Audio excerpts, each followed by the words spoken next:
Muy buenas. No sé si se me escucha, si se me ve bien. Espero que sí. Lo voy a comprobar con ya el clásico que ya conocéis. Audio y vídeo. Ok. Vamos a ver. Hoy vamos a hacer un live un poco bastante diferente y arriesgado en algunos casos, ya que vamos a hablar de Adolf Hitler, del principal líder de la Alemania, evidentemente, nacionalsocialista. Y digo un live un poco diferente porque es muy complicado por las redes sociales poder hablar de Adolf Hitler. De hecho, si no me equivoco, pues creo que solamente el live es la única herramienta que nos permite hablar de él sin que el algoritmo de Facebook, de Instagram o de cualquier otra plataforma lo detecte y entonces te penalice. Con lo cual, creo que hemos hablado de muchas cosas y, ¿por qué no? Podemos hablar de él. Lo que pasa es que ya hemos perdido muchas páginas y millones de seguidores por algoritmos sin sentido. Esperemos de que hoy no sea así. El otro día, cuando proponía la encuesta entre hablar de Joseph Stalin o del georgiano o de Adolf Hitler, algunos decía, pero ¿para qué vamos a hablar de Adolf Hitler si ya lo sabemos todo de Adolf Hitler? Bien, no lo sé si lo sabemos todo. Está claro que se ha escrito muchísimo sobre él. Una de las principales obras, por no decir la principal, es la de Ian Kershaw, la biografía de Hitler, que es una obra fundamental para entender la personalidad y la complejidad de Adolf Hitler y, bueno, con su motor, vamos a decir así, el principal motor de la Segunda Guerra Mundial. No digo que sea el único responsable, ni mucho menos, pero desde luego es inconcebible entender la Segunda Guerra Mundial sin Adolf Hitler. No has dicho el nombre que no puede ser nombrado. Sí, lo he dicho, sí, lo he dicho, Adolf Hitler. Y aquí ya te digo, Mark, es el único canal, el único formato dentro de Facebook en el que creo que se puede hablar de él sin que sea penalizado por nadie. Espero de que sea así. Bien, antes que nada, decíais que lo sabemos todo de Adolf Hitler. En primer lugar, no es cierto. Hay varias incógnitas que aún a día de hoy sobre la biografía de Adolf Hitler desconocemos. Por ejemplo, hay un año en su vida, de 1913 a 1914, cuando rehúsa ser alistado en el ejército austrohúngaro y huye a Alemania para alistarse en el ejército alemán en la Primera Guerra Mundial.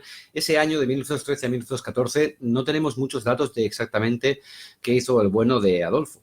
No tenemos muchos datos.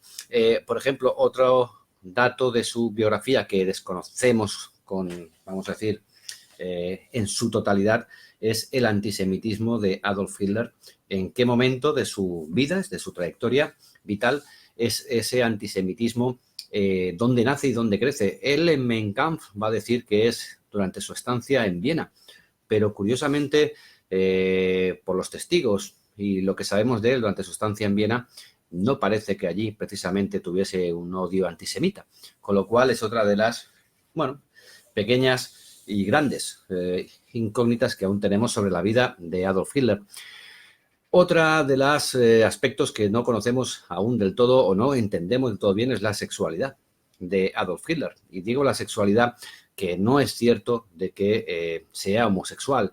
El tema de la homosexualidad de Adolf Hitler y otros muchos mitos que se han creado sobre él, por ejemplo, el que solo tuviera un testículo, en este caso, esto último que he dicho, es principalmente debido a una canción que cantaban los británicos y que fue después de los juicios de Nuremberg cuando alguien afirmó que esto era así. Tenemos más mitos sobre la personalidad de Hitler, por ejemplo, el hecho de que su abuelo fuera judío. Esto fue durante las declaraciones de los juicios de Nuremberg, fue el bueno de Hans Frank el que afirmó que el abuelo de Hitler era judío. Si queréis hablaremos sobre su árbol genealógico, pero también podemos decir que a día de hoy no podemos afirmar de que Adolf Hitler tuviese ascendencia judía, aunque es muy probable. Respecto a la sexualidad o la homosexualidad de Adolf Hitler, que lo han relacionado varias veces, por ejemplo, con Goebbels, vamos a ir a parar al mismo sitio. No tenemos ningún dato de que Adolf Hitler fuera homosexual. Sí que vemos indicios o rasgos de asexualidad, de una cierta asexualidad, una cierta indiferencia en algunos aspectos, pero no de homosexualidad. El hecho también de que a veces se hable de que a Ernst Röhm, al jefe de las SA, lo ejecutara por el hecho de ser homosexual, no tiene ningún sentido, ya que dentro de las SA había varios líderes homosexuales y Hitler también tuvo dentro de su círculo, que no el más íntimo, relaciones, amigos, personas que tenían relaciones homosexuales y eso no suponía un grave problema para él. Con lo cual no podemos afirmar ni de que su abuelo era judío, aunque es probable, si queréis podemos hablar de eso. No podemos afirmar de que fuera homosexual, no hay nada que nos haga pensar de que fuera así, ni tampoco pues podemos afirmar, como algunos rumores dicen, muchos de ellos, de que solo tenía un testículo, lo cual no es cierto, o que, por ejemplo, yo cuando veo los documentales, no sé si vosotros veis muchos documentales sobre Adolf Hitler, pero hay muchas cosas que a mí siempre me han chirriado. Por ejemplo, se habla de... Vamos a hablar de mitos, de cosas que no son ciertas, porque hablábamos de que lo sabemos todo de Adolf Hitler. ¿Cuántas veces habéis visto en un documental que después del Putsch de Múnich, de la revuelta, la cervecería de Múnich, Adolf Hitler entiende de que la revolución armada no es el camino, sino que tiene que convertirse en hombre político y que por lo tanto sus soflamas revolucionarias cambian y se convierte en un político? Esto no es del todo cierto. Si miramos en 1924, después del Putsch de Múnich de 1923, cuando es ingresado en la cárcel, es condenado a 5 años, aunque solamente va a pasar cerca de 9 meses en la cárcel de Landsberg. Cuando sale después, ahí hablamos del cambio. El revolucionario se vuelve político. Y no es verdad. Adolf Hitler no es que entendiera entonces, después de estar en la cárcel, de que había que llegar al poder de otra manera. Es que la sociedad había cambiado. No olvidemos la crisis de la hiperinflación de Alemania, por ejemplo, y no olvidemos la crisis del 29, que va a sumir a Alemania en una gran crisis económica. Pero después de salir de la cárcel Adolf Hitler, Alemania ha cambiado. La economía está bien, hay unas buenas perspectivas. La República de Weimar goza de una razonable salud y ese mensaje catastrofista, revolucionario, del levantamiento por las armas, ya no cala entre la sociedad. Con lo cual tiene Hitler, que en eso era muy hábil, que adaptarse a una nueva circunstancia. Ya hemos pasado la crisis de la hiperinflación y Alemania, la misma sociedad, no está preparada para un revolucionario que lo venga a cambiar todo. Con lo cual es más la adaptación a un nuevo contexto económico que realmente Hitler entendiera en la cárcel de que las cosas ahora tenían que cambiar. Más cosas que vemos en documentales de Adolf Hitler y que hemos muchas veces hablado. Otro de los mitos, por ejemplo, uno de los mitos es que el antisemitismo de Adolf Hitler es debido al tratamiento que le hizo el médico judío a su madre. Como sabéis, su madre murió muy joven, en 1907, se llamaba Clara Potzl, aunque evidentemente después heredó o tomó el nombre del marido, Clara Hitler, igual que Alois, pero cuando muere debido a un cáncer de pecho, Clara, el médico que lo atiende es realmente un médico judío. Y ese médico judío va a llamar en octubre a Adolf Hitler para que vuelva de Viena, pues ya que su madre en 1907 está muy enferma, va a morir en diciembre de 1907, y va a afirmar este médico, se llamaba Otto, que realmente nunca había visto a un niño, un chico joven tan hundido y tan afectado por la muerte de su madre. Algunos de los documentales hablan de que debido al fracaso de este médico a la hora de curar a su madre fue la causa del antisemitismo, del odio a los judíos que tenía Adolf Hitler. No es cierto, ya que este médico evidentemente era austriaco, vivía en Viena, y con la anexión del Augsburg, la anexión de Austria en 1938, va a solicitar ayuda a Adolf Hitler, que lo va a ayudar. Después incluso va a salir hacia Estados Unidos también con el beneplácito de la Alemania Nacional Socialista y va a morir en 1945 en Nueva York. Pero durante todo este tiempo Adolf Hitler le va a ayudar en aquello que desea, que es irse, e incluso va a recibir felicitaciones de Navidad.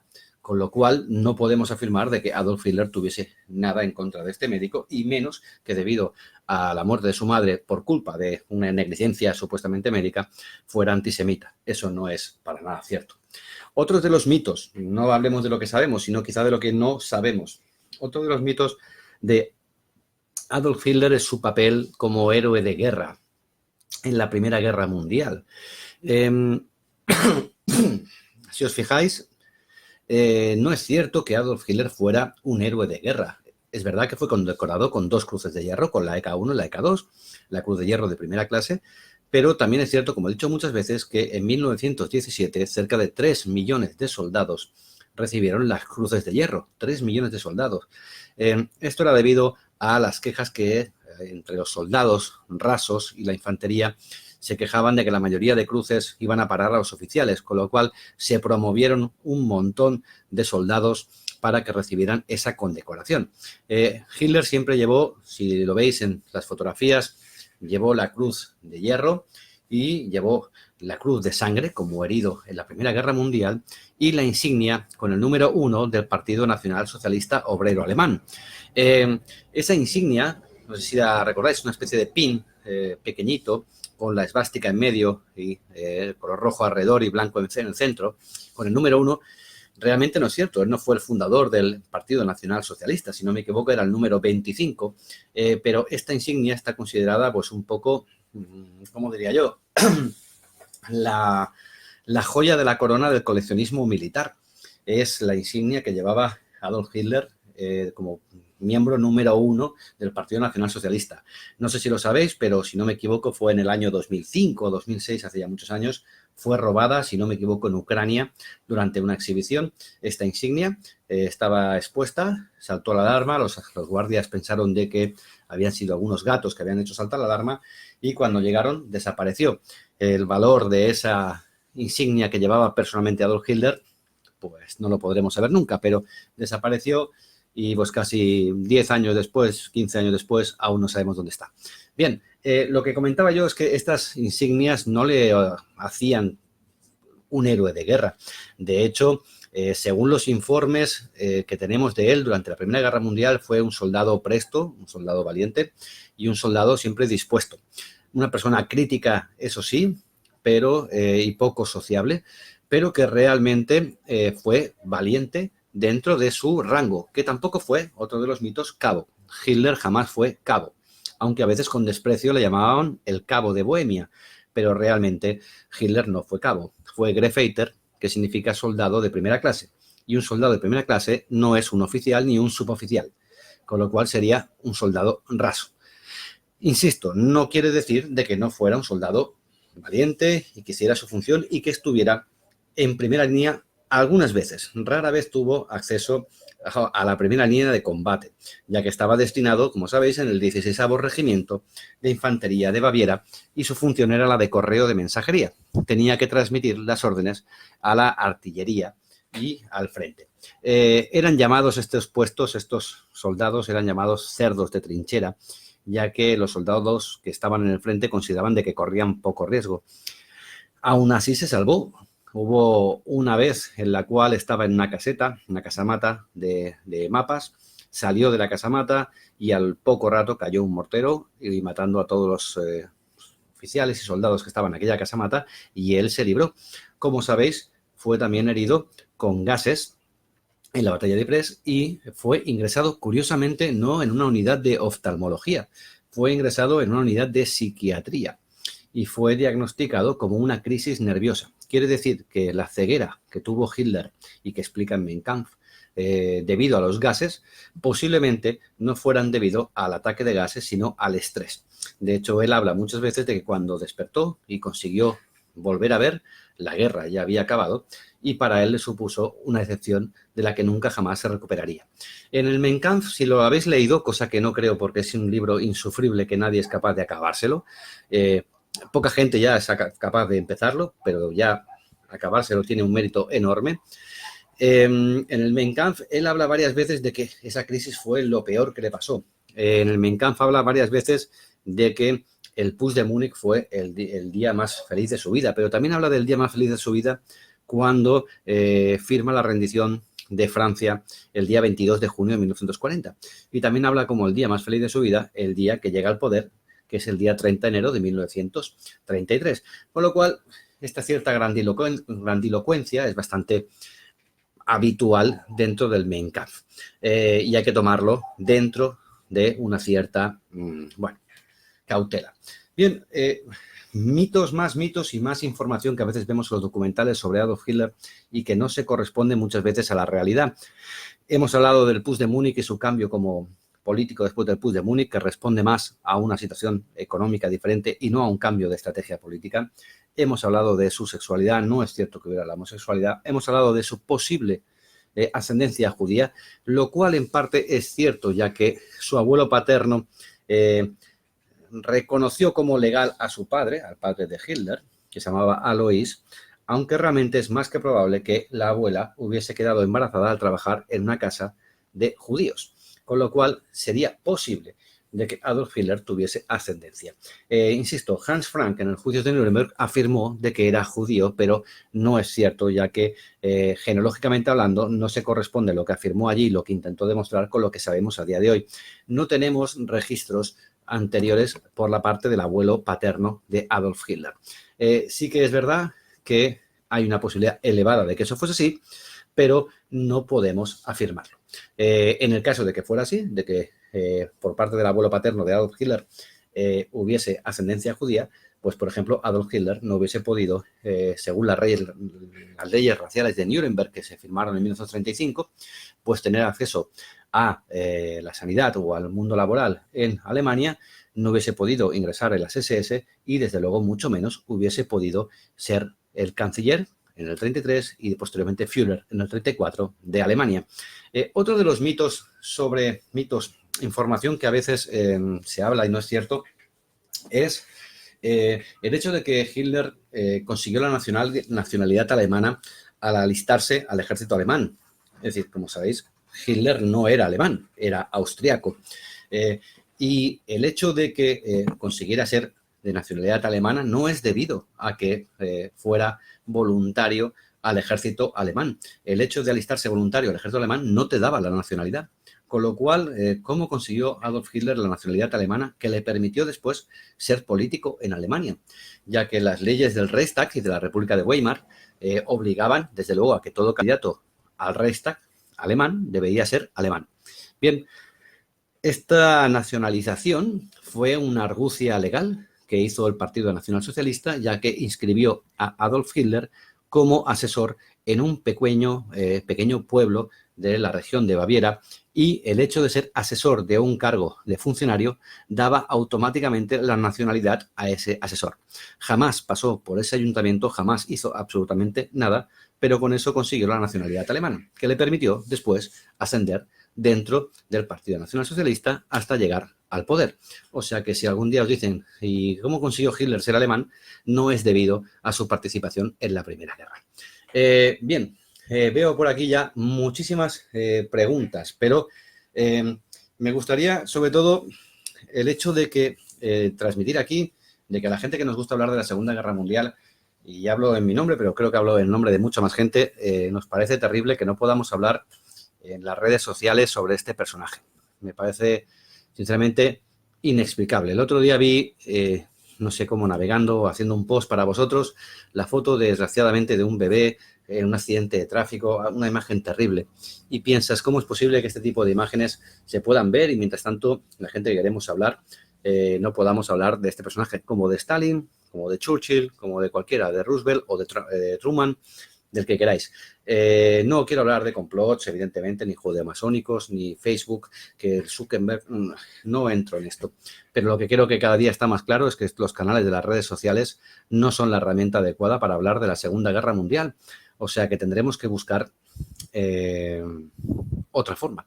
Alex, vamos a empezar por las preguntas. Sacaremos más temas porque hay muchísimo más, ¿eh? Vamos a ver. Madre de Dios, cuánta cantidad de preguntas, me acabo de dar cuenta. Oye, si me pongo recto así, ¿me oís igual? Porque tengo un micrófono aquí. Supongo que sí. ¿Me oís igual así? Para no tener que estar yo aquí, que parezco como que me hago un tío interesante. ¿Qué relación tenía Adolf Hitler con Ferdinand Porsche? Bien.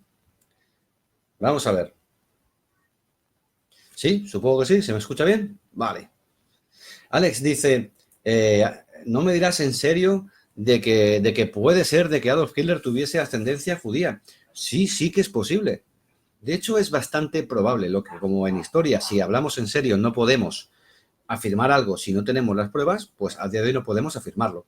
Pero es bastante probable, ya que, insisto, el padre de su padre, su abuelo, que ya digo, su padre era, como sabéis, Alois Hitler, que realmente era Alois Hulder, venía de Hulder, que significa pequeño propietario campesino, y realmente se cambió el nombre al llegar a Linz, el padre, y se lo puso como Hitler, ya que pudiese haberse llamado Stuckelberg, que es un nombre rarísimo. Pero si vamos por este linaje, vamos a ver de que ese padre, ese abuelo, reconoció a su hijo, a Alois Hitler, al padre de Hitler, lo reconoció como legítimo, pero no como biológicamente suyo, con lo cual es probable que su mujer, que había trabajado como asistenta en la casa de unos judíos, quedase embarazada de, en este caso, el patriarca o el patrón de esa casa, que era de origen judío. Con lo cual podríamos hablar de que la abuela de Hitler pudiese haber sido embarazada por un judío y, por lo tanto, el padre y posteriormente él hubiese sido un tercio de judío. Es probable, no lo podemos demostrar, pero es probable. O sea que, si no me equivoco, cuando llegaron a Leeds y se cambió el nombre el padre Adolf Hitler, que es donde tenemos el registro, y se puso el apellido Hitler, realmente el linaje era otro y es una derivación de Hulder, que en este caso, ya digo, es la palabra que engloba pequeño propietario campesino. Es un término germánico que vendría a decir algo así. Con lo cual, Alex, sí que es probable, pero es que no es tan difícil de entender. Es decir, para las leyes de purezas raciales y las leyes de Nuremberg de 1935 obligaban, si no me equivoco, hasta 1786 a cualquier alemán poder demostrar la pureza aria de su ascendencia. Estamos hablando casi de 4 generaciones. En el caso de Hitler, ya solo por eso no la podemos demostrar. No podemos demostrar ni que la tuviera ni que no la tuviera, pero no tenemos registro. Con lo cual, solo por ese hecho de no poder demostrar, Adolf Hitler ya no hubiese entrado dentro de ese criterio. Pero, innegablemente, con una población judía tan extensa en la Europa central, que uno de tus ascendentes, de tus abuelos o bisabuelos fuera judío, no era algo para nada excitante ni nada difícil de entender. Era bastante probable. O sea que, bien. Vamos a ver. Vamos a ver. Tutum, tutum. Alejandro habla de un familiar que se cambió el apellido Hitler y se enlistó en el US Army. Sí, había uno. Y estuvo en la Armada. Luego, posteriormente, se lo quitó el apellido. Paula, por ejemplo, su hermana, lo mantuvo. Pero sí que es verdad, sí que es verdad. Hubo mucha gente, fijaros, he hablado del médico judío que emigró a Estados Unidos y que murió en Nueva York en 1945, el médico judío que no curó a la madre, a Clara, a la madre de Adolf Hitler, pero ¿cuánta gente emigró? Pues Einstein, un montón. O sea que sí, había uno. Su sobrino, exacto. Ah, mira, está ahí abajo, lo pone abajo, bien. Pone, Daniel, ¿cómo consideras a Adolf como mandatario? Sin meternos en la misoginia que provocó, sino por lo que hizo en Alemania. ¿Cómo lo considero como mandatario? Daniel, claro, una cosa es como mandatario, quiere decir, llegado una vez ya al poder o como líder del Partido Nacional Socialista Obrero Alemán, del NSDAP, hasta la llegada, o quieres decir en global, como líder político. Entiendo, voy a entender lo que es como líder político. Bien, Adolf Hitler yo creo que es un clarísimo ejemplo de una persona que era una bestia política. Una bestia política. Una persona de orígenes humildes, sin destacar de forma brillante en ningún aspecto, ni en el militar, ni en el académico, ni en el artístico, ya que era un buen pintor y acuarelista, pero tampoco estamos hablando, desde luego, de uno de los grandes, ni mucho menos.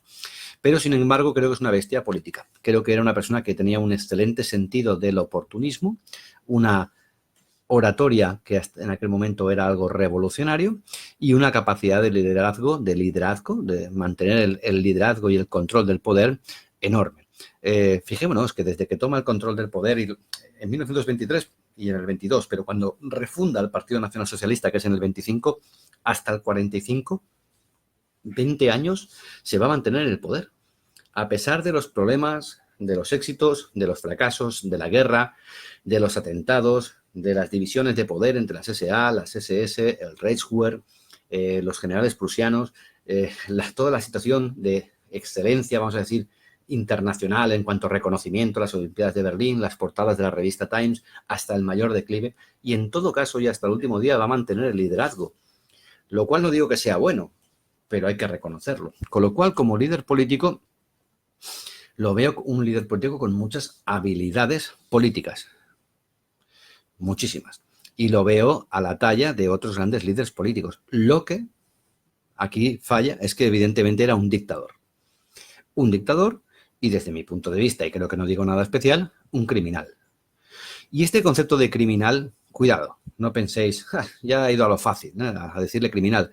Por concepto de criminal, si entendemos como criminal a alguien que ha cometido un crimen, todos lo fueron. Porque Churchill en Hamburgo, la hambruna de Bengala, Truman lanzando las bombas atómicas, Stalin, ya ni te cuento, Hitler, lo que quieras, Franco, criminales lo han sido todos. Lo que es verdad es que Hitler, desde mi punto de vista, utilizó esa capacidad para llevar a Alemania, unirla y lanzarla, para dirigirla, hasta allí lo hizo con unas dotes excelentes, pero creo que la intención no era para nada buena y dirigió a Alemania hacia un camino que no debería haber dirigido. Creo que tuvo siempre Hitler otras opciones de hacer de Alemania una potencia, a tener en cuenta que no fuese el camino por la que le llevó, que siempre fue el mismo. No pensemos de que Adolf Hitler era un estadista que buscaba una Alemania unida para el bienestar de su pueblo y convertirla en una potencia europea. No es cierto, eso no es así. No era un europeísta, como hablan algunos. Es el primer europeísta, no es verdad. Él no quería una Europa cohesionada, quería una Europa controlada, bajo él, evidentemente. Y ya no hablamos del genocidio. Evidentemente esto ya es algo inherente a la personalidad de Adolf Hitler y que desde luego es injustificable. Pero como personaje político oportunista, y no lo digo en el sentido peyorativo de la palabra, hay que ser oportunista, hay que encontrar la oportunidad, y Adolf Hitler siempre la encontraba. Una persona con una capacidad de liderazgo basado en una oratoria y en un mensaje que a día de hoy lo podemos aún apreciar. Supo relacionarse de un círculo íntimo eficiente en la mayoría de los casos, y vamos a verlo en Himmler. Desgraciadamente era extremadamente eficiente. Heinrich Himmler era un chico con muchísimas inseguridades, que se llegó tarde a la Primera Guerra Mundial. Posteriormente intentó hacer de soldadito en el Despertar de Primavera, la operación Despertar de Primavera, en primavera de 1945, que fue un absoluto fracaso, pero era un excelente funcionario, organizador y elucubrador, que hizo muy bien su tarea. Desgraciadamente, Goebbels fue un excelente ministro de propaganda y posteriormente ministro de guerra. Albert Speer también, con todo el mito del milagro del armamento, pero Albert Speer también fue un excelente funcionario, un excelente número 2 de Adolf Hitler, como lo fue en su momento también Goering, hasta que cayó en desgracia, y como lo fue en su momento Hess, hasta que cayó en desgracia. Supo siempre relacionarse de gente fiel hasta casi el último momento, ya que le fallaron pocos y ya muy tarde. Bien, vamos a ver.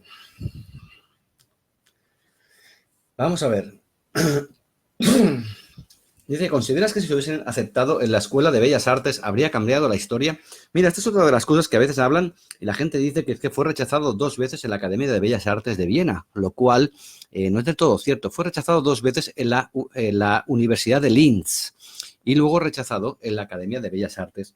En los informes el primer informe que tenemos de él como acuarelista habla de una técnica correcta, pero una persona a la que le falta aún pues digamos que talento para poder transmitir algo más a través de sus obras. En la segunda vez, el segundo informe, que no segundo rechazo que tenemos, en la cual es rechazado por la Academia de Bellas Artes de Viena, se habla de que no se tiene suficiente, no destaca suficiente sobre los demás, resumido así, para poder ingresar en la Academia de Bellas Artes. No es verdad de que tampoco, lo he visto en algunos documentales, hablan de que los informes hablan de que Adolf Hitler no podía dibujar figuras humanas y que eso demostraría un cierto perfil, ¿cómo diría yo?, patológico, una cierta capacidad de no establecer relaciones personales o empáticas. No es verdad, no es cierto, no es que Adolf Hitler no pudiera dibujar personas, sino que sus principales gustos eran la arquitectura, y la arquitectura se basa en los edificios. Las calles vacías es para destacar más el origen arquitectónico de su obra, pero no es cierto. Que Adolf Hitler tenía componentes patológicos o psicopatológicos, podemos encontrar alguno y al final, pero Adolf Hitler no era un loco, no era un loco. Vamos a encontrar rasgos patológicos en Stalin clarísimos, y en Hitler al final, en su última etapa y al principio también. Pero no podemos decir que ahora Hitler no dibujaba a personas porque no tenía ningún tipo de relación hacia las personas. No sintió nunca ni amor, ni frío, ni calor. No es verdad, porque la muerte de su madre, de Clara, le supuso un grandísimo trauma, igual que la relación que tuvo con su sobrina. Era una relación especialmente apasionada, con lo cual sí era capaz de generar empatía. ¿Era una persona especialmente empática? Hombre, no. Especialmente empática, no. Pero si hubiese entrado en la Academia de Bellas Artes, ¿hubiese cambiado la historia? Claro. Claro, Alex. Y si lo hubiesen matado en la Primera Guerra Mundial también. En aquel momento nadie hubiese dicho de que un pobre acuarelista que dormía en albergues en la Viena del siglo XIX, en 1900, iba a llegar a ser el líder de la Alemania de la Segunda Guerra Mundial, ni mucho menos. Pero desde luego, como acuarelista tampoco era tan malo. Pues las obras, sí, mejor que yo dibuja, eso está claro. Vamos a ver. Muy bueno hacerte tal. Perdón, es antisemitismo, no misoginia. Bueno, supongo que lo has dicho por algunas cosas que hay arriba, pero bueno, vamos a ver. Luis dice una pregunta, ¿tuvo algo que ver el rechazo en la Escuela de Arte de Francia? No, en Francia no le rechazaron en Viena, pero bueno. Alex Popa dice, ¿es verdad que su padre lo maltrataba? Alex, sí. Alois Hitler, primero, como sabéis, Adolf Hitler nace el 20 de abril de 1889 en Braunau am Inn, que es una ciudad fronteriza. Fronteriza es austríaca, pero está en la frontera con Alemania. Realmente el padre no vivía allí. Ellos vivían en otra ciudad y se trasladaron allí, ya que el padre, Alois Hitler, insisto, que el nombre original se llama Heuderberger, pero se modificó después a Hitler, llega allí porque es un funcionario de aduanas y es una ciudad fronteriza, con lo cual es una persona, Alois Hitler, muy compleja, muy compleja. Pensar que su mujer, la madre de Hitler, no fue su primera mujer. Estamos hablando, fijaros en la época, Clara Hitler, la madre de Hitler, es una de las 11 hijos que tuvo su madre. La madre de Hitler tuvo 11 hijos. Y de los 11 hijos, si no me equivoco, sobrevivieron 3. Uno de ellos es Clara. Pero es que por parte del padre de Hitler, por parte del padre de Alois Hitler, eran también muchos hermanos, que además juntos tuvieron, el padre y la madre de Hitler tuvieron 6 hermanos, y de los 6 hermanos solo sobrevivieron 2, Paula y Adolf. Los otros 4 murieron por difteria. Con lo cual, imaginémonos a un hombre que es un hijo reconocido, aunque no legítimo, de un padre que además tiene 6 hijos, de los cuales solo le van a vivir 2, y que eso sí, ha conseguido llegar a ser funcionario y después ha llegado a ser inspector de aduana, lo cual en aquel caso era un puesto bastante elevado, pero que bebe y que ha pasado una vida realmente dura. El hecho que me preguntas, ¿le pegaba a Hitler? Sí que le pegaba. Si no me equivoco, Adolf Hitler en Mein Kampf habla una vez de que dice que hasta 31 veces pudo aguantar los tortazos de su padre sin echar ni una sola lágrima. Y eso es la prueba más clara en Mein Kampf, si eso es verdad, lo que él dice de que su padre le pegaba. Era una persona autoritaria que además proyectaba en Adolf Hitler un poco sus frustraciones, ya que él siempre quiso que su hijo, Adolf Hitler, fuese formado para ser funcionario. La madre era mucho más consentida. Era el único hijo varón que había sobrevivido de los 6 hijos que había tenido. Además, la mujer de Alois Hitler, Clara, que se llamaba Clara Ploitz, pero realmente se cambió a Clara Hitler, no fue la primera mujer, ni mucho menos. Alois Hitler, el padre de Hitler, se casó con una sirvienta que tuvo en casa. Esa sirvienta hizo que se casaran, pero posteriormente se divorciaron o murió. ¿Se divorciaron o murió? Creo que se divorciaron, lo miraré después. Y Clara fue la segunda sirvienta que tuvo el padre y con ella se casó. Se casó, si no me equivoco, en mayo, y en octubre, o a los 2 o 3 meses, ya nació su primer hijo. Quiere decir que se casó con el padre ya embarazada. Y cada año, durante los 3 primeros años, ya tuvo un hijo. Quiere decir que, fijaros la situación familiar. Hitler nace de un padre que es un hijo adoptivo, que ha tenido hermanos y muchos han muerto.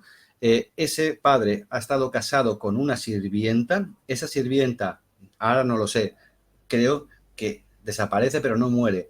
Desaparece, no muere. Aparece la madre de Hitler, que es otra sirvienta, se casa con ella, tienen 6 hijos, de los 6 hijos mueren 4 por difteria, sobreviven 2, Paula Hitler y Adolf Hitler, y el padre es un funcionario borracho que pega al hijo. La madre además va a morir, primero va a morir el padre y posteriormente va a morir la madre por un cáncer de pecho en 1907. Es un entorno familiar, a día de hoy diríamos que catastrófico, pero en aquellos años la mortalidad infantil era elevadísima, con lo cual era bastante desgraciadamente habitual. Pero si la pregunta, perdona que me haya enrollado tanto, es, ¿le pegaba el padre? Según el propio Adolf Hitler, hasta 31 veces le podía pegar el mismo día. Con lo cual, sí. Bien. Vamos a ver. Daniel, ¿cuál fue la verdadera influencia del rechazo en la academia para ser lo que finalmente se convirtió? Yo fíjate que no creo que el rechazo en la Academia de Bellas Artes de Viena tuviese una grandísima influencia. Es verdad que Hitler siempre tenía pasión por la arquitectura y el dibujo, el arte. No tuvo estudios hasta los 16 años, pero académicamente nunca estuvo bien preparado. No le interesaban, por ejemplo, las ciencias. Lo que le gustaba más era la historia, la geografía y la arquitectura.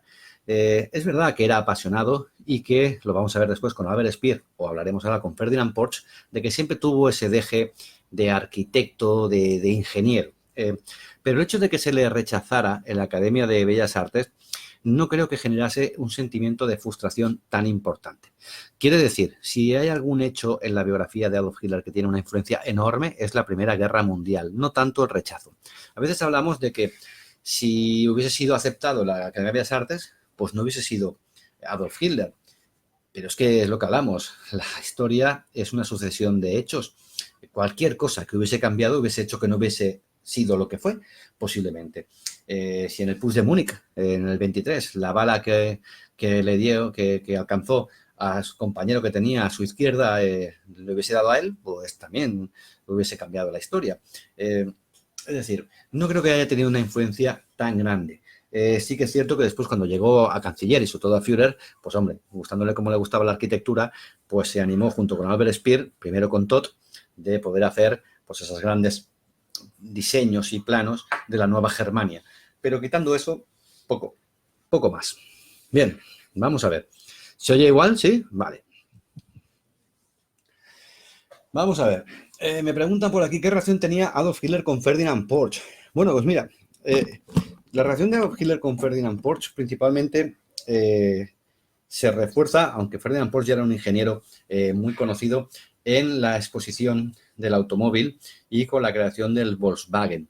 El Volkswagen, el coche del pueblo, es un proyecto en el cual Adolf Hitler lo hace un proyecto nacional, un proyecto estatal, de crear un coche capaz de ser asumido por todo el pueblo, costeado por cualquier persona del pueblo, y que tuviese una velocidad, una autonomía y unas capacidades estándar que sirviese, digamos, que para todo.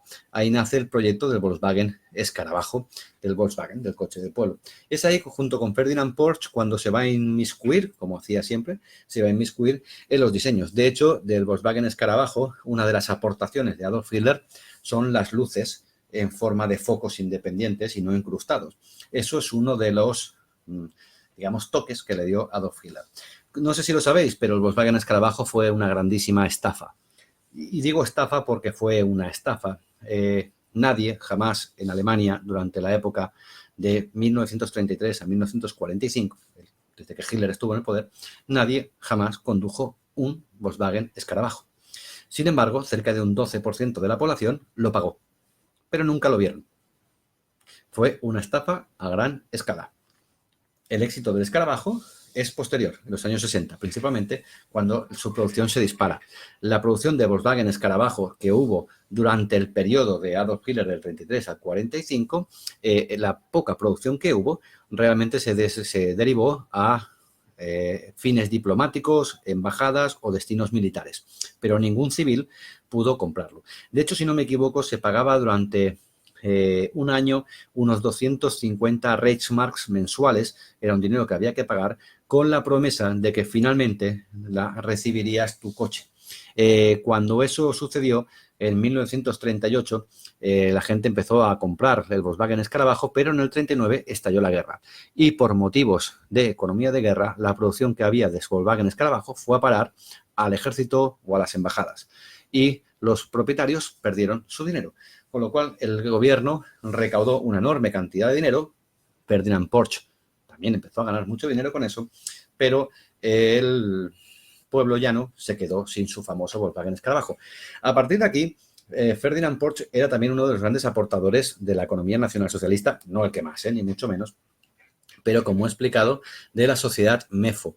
Dentro de la sociedad MEFO estaba Mann, estaba Hodge, estaba Porsche, estaba todos los grandes constructores que podéis imaginaros, y Regenthal, la de los cañones, todos los grandes metalúrgicos y grandes productoras, constructoras, ingenierías, estaban en la sociedad MEFO, que significa Metallurgical Fokker, no sé qué, la O no sé qué significa, o no me acuerdo, vamos. Esta sociedad fue la que avalaba los bonos MEFO, con lo que se pagaba a los constructores y fueron responsables en parte del milagro, que no lo fue, económico alemán. Posteriormente, todos estos constructores, como Ferdinand Porsche, tenían que recibir, por haber aportado y ayudado a la causa, grandísimos contratos. Y lo vamos a ver. Vamos a ver cómo en los carros de combate todos ellos van a competir y siempre, si no ganabas un concurso, ganabas otro. Y si no, en un mismo tanque tenías 4 constructores a la vez para poderles pagar con esos contratos la aportación que habían hecho. Alex dice que una persona culta siempre es interesante. Gracias, Alex. No sé si es por ti, por mí o por Hitler, pero bien. ¿Qué hay de la historia esa de que se escapó a Argentina en un submarino con oro y diamantes? Pues que es historia, pero no con H mayúscula. Es un cuento chino. No se escapó con oro y diamantes. No. Ni mirra, incienso, ni... No. Se pegó un tiro en el búnker. Eso sobre todo es... No voy a hablar de la muerte... Sí, si queréis hablamos de la muerte de Hitler, de su boda de antes y de su suicidio el día 30 y de lo que queráis, pero desde luego las teorías de que huyó tal, creo que ya sabéis que no es así. Y aparte es que en ese submarino donde huyó, en teoría tal, desgraciadamente, para la gente que aún cree estas teorías, el año pasado lo encontraron en el Atlántico, con lo cual, si huyó, desde luego no llegó a ningún lado. Pero es que no huyó, es que se pegó un tiro en el búnker. O sea que, bien. Vamos a ver. ¿Quedan algunos familiares vivos de la familia Hitler? Pues si no me equivoco, queda una sobrina viva en Londres, porque sabéis que Paula, la hermana, se fue a Londres. De hecho, Paula estuvo un tiempo, al final de la guerra, estuvo en el Berghof, y al final huyó a Inglaterra. Había también un sobrino que trabajó de carnicero, que fue detenido posteriormente de la guerra en el 45 por los soviéticos, pero se demostró que no había tenido ningún tipo de contacto con Adolf Hitler y que no había ningún tipo de relación. Si no me equivoco, hay una sobrina, que aparte creo recordar incluso su cara, que es como blanquita de piel y un poquito pelirroja, pero no lo sé decir, no lo sé decir. Vamos a ver. Dani Valverde dice, sería muy interesante ahondar en las raíces socialistas del Partido Nacional Socialista, por lo que el arte de Birlibirloque se ignora sistemáticamente.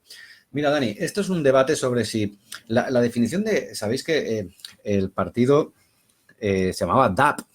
Originalmente, el partido en el que se adherió Adolf Hitler se llamaba DAP. Cuando él lo refunda, le llama el NSDAP, que significa National Socialist Deutschland. Bien, con lo cual esta palabra que tú estás hablando del nacionalsocialista se lo añade Adolf Hitler al partido que se llamaba originalmente DAP. Bien, es más un tema propagandístico que realmente un tema ideológico. El hecho de hablar de un partido nacional, socialista, obrero, alemán, si nos fijamos en las raíces fundacionales del Partido Nacional Socialista, es un partido anticapitalista, antiliberal, anticomunista, antisemitista, Es anti todo. Es un partido principalmente revolucionario y populista. Y la aplicación de nacionalsocialista, si lo vemos, ¿podemos hablar del partido nazi como un partido socialista? Hasta cierto punto incluso comunista. No. Y lo digo por una cuestión. Si vemos la economía nacional socialista, en la economía nacional socialista vamos a ver prácticas de regulación de precios. La Alemania nazi regulaba el precio de los productos elaborados como tanto de los productos originarios no manufacturados. Controlaba el precio, controlaba la moneda, controlaba el valor, controlaba los bancos. Pero eso sí, la propiedad privada, los centros productivos seguían en manos privadas. Quiere decir que las metalúrgicas, las granjas, los mercados privados, las tiendas, aún estaban en manos privadas, con lo cual no es un socialismo, como sí que lo era en la Unión Soviética. En la Unión Soviética, todo centro productivo que producía algo estaba bajo control estatal. No era así en Alemania. Pero el hecho de aportarle la palabra nacional y la palabra socialista y de obreros lo hacía un partido más transversal y por tanto un producto más vendible. Pero era socialista.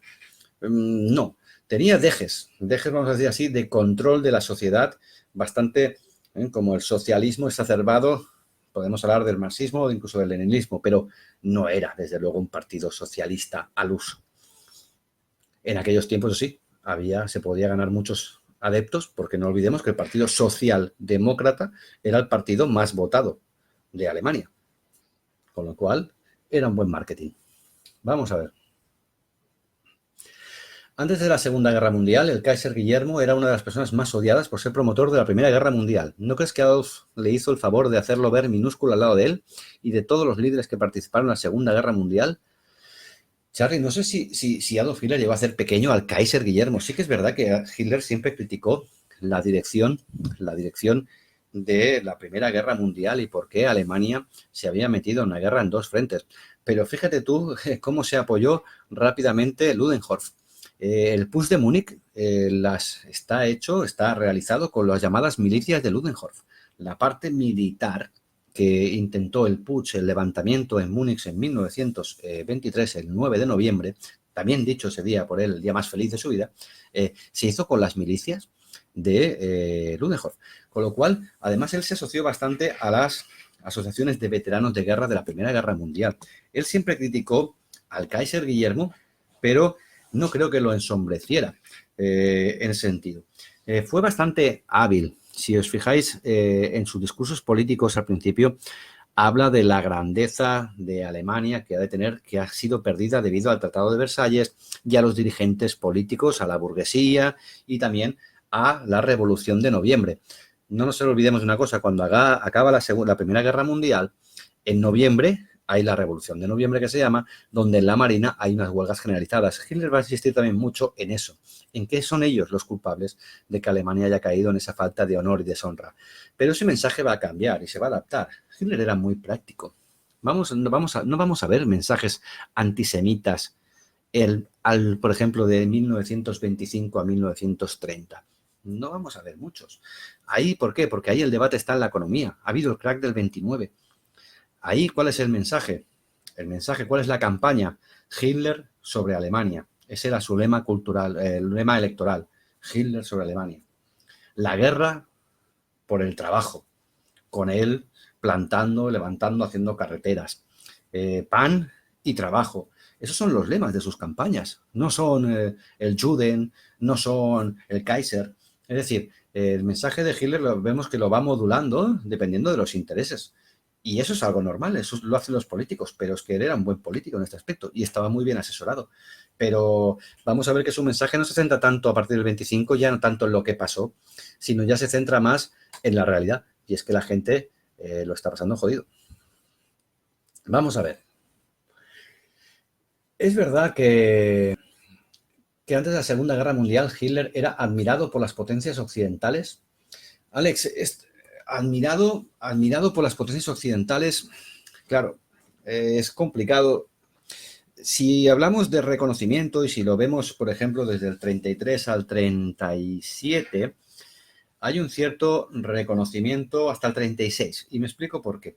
Hitler llega al poder, vamos a decir que legítimamente, debido a las elecciones, evidentemente, al resultado de las elecciones, pero a partir de allí es un profuso anticomunista. Solo 4 semanas después de llegar al poder se quema el Reichstag y, aprovechando la quema del Reichstag, ilegaliza el Partido Comunista. Y ahí ya se crean los primeros campos de detención que posteriormente acabarán siendo campos de exterminio.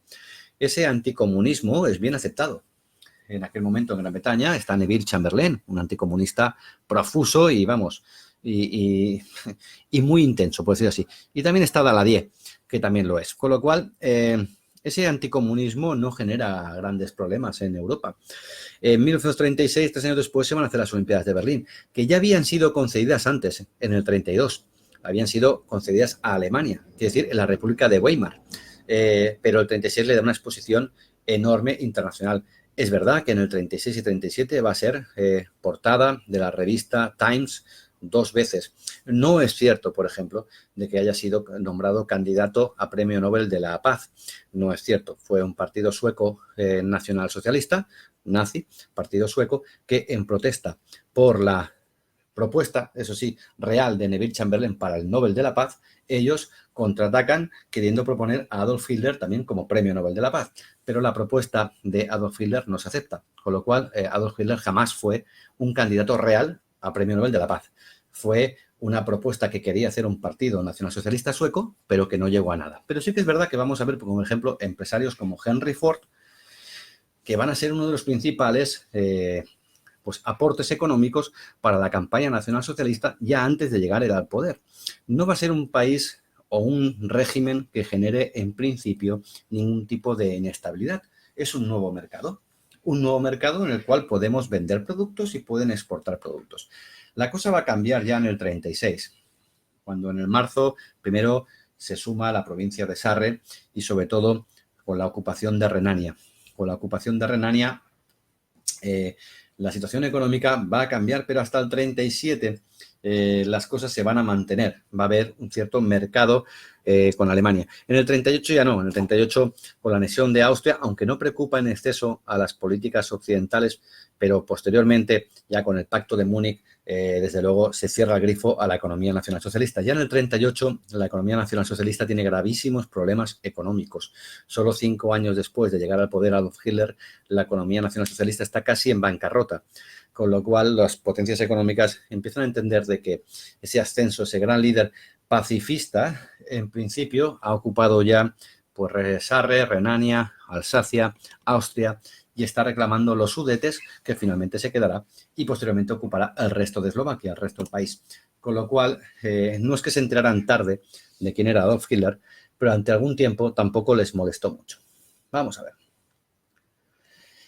Vamos a ver, ¿qué pensás? Hola, Daniel, un gusto verte. Daf, Clau, Daf, qué buen nombre más bonito. Daf. No lo había visto nunca. Bien, vamos a ver. Sentía camaradería también por sus compañeros de trinchera.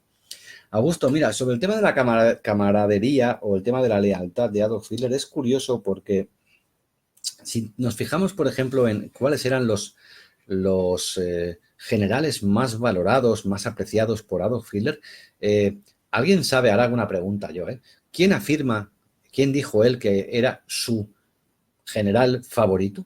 ¿Alguien sabe quién era el general favorito de Adolf Hitler? ¿Quién diríais que fue?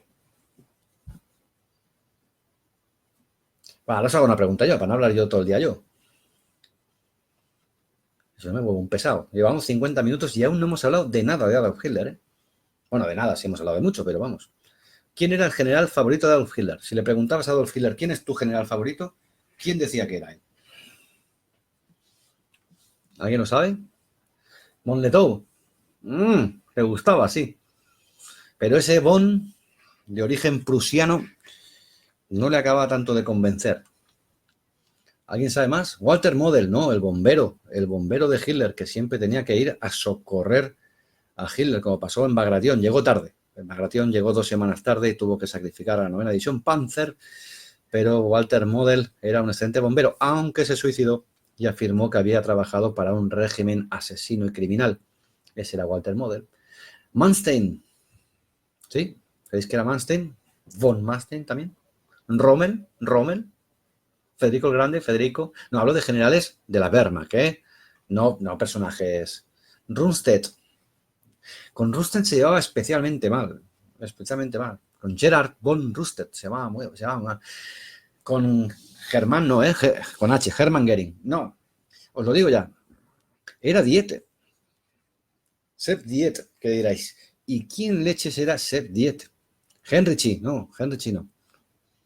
Era Sepp Diete. Sepp Diete era el general oficial encargado del cuarto cuerpo, si no me equivoco, de montaña, que fue responsable principal de la operación Weissenburg, quiere decir de la ocupación de Noruega. Un general que era de un cuerpo de montaña, que fue responsable de la operación Weissenburg, la ocupación de Noruega. El hecho de que fuera un general de orígenes humildes, un general sin formación, alejada de la casta prusiana, era algo que hacía a este general muy apreciado por Adolf Hitler. Pero si os fijáis, también hacia Rommel tenía un gran aprecio y un gran reconocimiento, pero también hacia Paulus. Y no se llamaba von Paulus, se llamaba Friedrich Paulus, sin el von. Y es lo mismo, ya que había sido un gran oficial del Estado Mayor, un gran analista de despacho y posteriormente, como sabéis, general y mariscal al final del Sexto Ejército en Stalingrado. Pero su origen humilde de hombre hecho a sí mismo era aquello que valoraba Adolf Hitler. Digo todo esto por el tema de la camaradería. Adolf Hitler jamás mandó fusilar a ningún oficial o general debido a su poca eficiencia, a sus errores, o no, ¿me decís a uno? No, exceptuando, evidentemente, el marido de la hermana de Eva Braun, que lo fusilaron por borracho. Pero eso ya es en los últimos días del búnker, que no tiene ya nada que ver.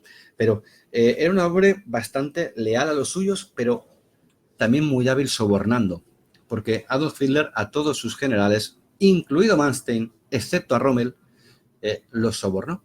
Los sobornó con gratificaciones que eran tierras, terrenos y casas y mansiones.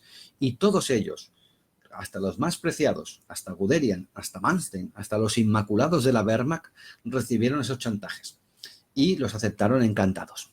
Rommel no fue el caso, ya que no recibió ningún tipo de esta gratificación, pero es que Rommel siempre estuvo en un lugar muy lejano y muy poco importante para Hitler, que se llamaba África. También estuvo después, evidentemente, en el 44 en Francia, pero ahí las cosas ya estaban más jodidas. Bien, vamos a ver, que me he pasado un montón de cosas. Siempre llego tarde. Hostia, pues ¿será que no lo hago tarde yo el programa? Vamos a ver. ¿Es cierto de una obsesión con una sobrina o familiar de él? Sí, claro. Gary DeWitt, claro que sí.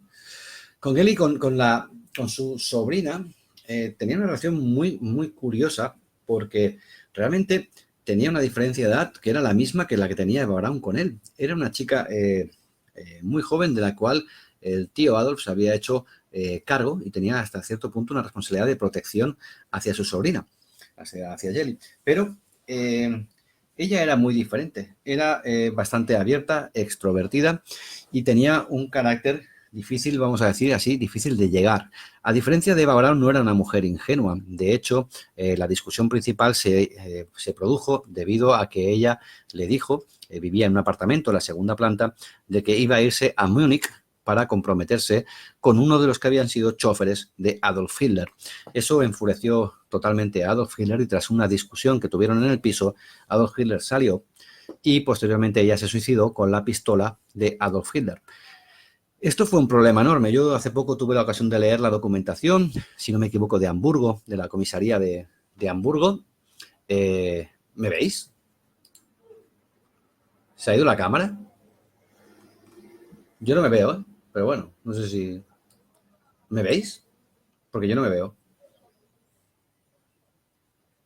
¿Se me ve? Vamos a ver.